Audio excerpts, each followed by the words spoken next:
Kwa habari za uhakika na zenye mafunzo ya Kiafrika utazipata papa hapa ndani ya Kaka Ken 254.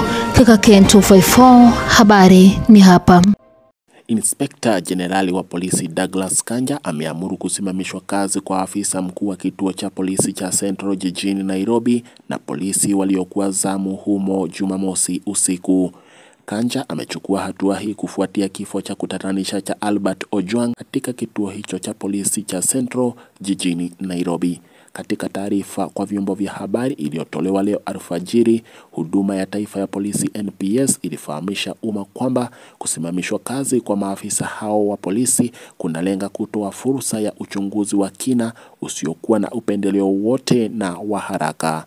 Uchunguzi huo utaendeshwa na mamlaka ya kutathmini utendakazi wa polisi nchini IPOA. Inspekta Jenerali wa polisi ameamuru kusimamishwa kazi mara moja kwa maafisa wafuatao: afisa mkuu wa kituo hicho yani OCS, afisa mkuu wa zamu, afisa msimamizi wa seli, maafisa wa zamu katika siku hiyo na afisa yeyote aliyehusika na kitendo hicho.